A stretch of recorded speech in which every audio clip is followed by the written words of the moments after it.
I'm doing another video today, of course, and today I'm going to be teaching you how to do a front aerial and some tips and tricks for your front aerial. So let's go. First thing I want to say is that it's very important to not attempt this front aerial without adult supervision or an acro teacher helping you, because this is one of the most difficult aerials there are, and you can really injure yourself if you're not being careful. Plus, I'm just a kid trying to give you some tips and tricks. So the first thing you are going to want to know how to do before you start attempting your front aerial is your splits, because in a front aerial you're doing your splits upside down. So if you want it to be kind of pretty, you should probably know how to do your splits. The second thing you're going to want to know how to do is a front walkover, and because a front aerial is a front walkover with no hands. Third thing you're going to know how to do is a one-handed front walkover, because that is like your prep into a front aerial. Front aerial, you don't have hands, so doing it with one hand is a little practice before you actually do the front aerial.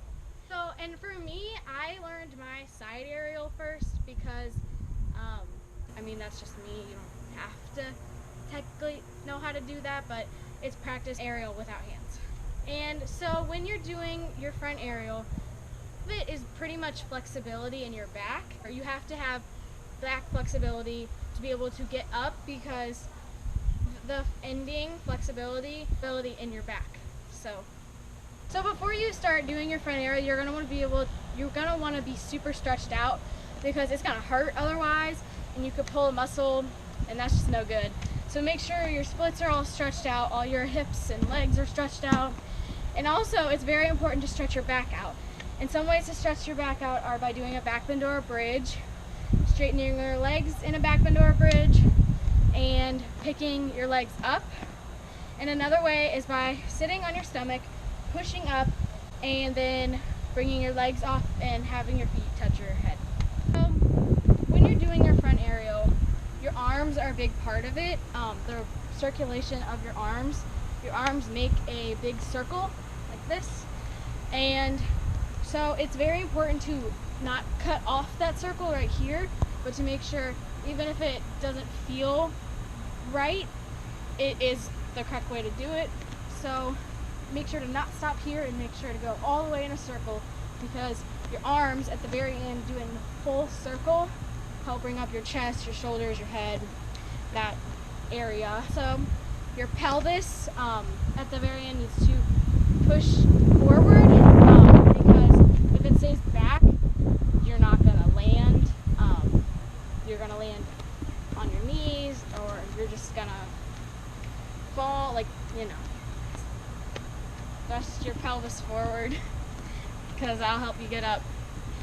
In a front aerial, your legs are supposed to be super straight and your feet are supposed to be super pointed. So make sure that you think about pointing your feet, and make sure that you straighten your legs, which I'm still working on, because it just makes the front aerial a lot prettier. For me, I first learned my front aerial was on the trampoline, so let's go over there. Before I got my front aerial on the ground, I mastered it on here. This is just a good way to practice before you try it on the ground. I don't like doing it on here anymore, because I have it on the ground and it just feels weird to me, because you get more height than you would on the ground. But yeah, so yeah, thanks for watching. That's what I like.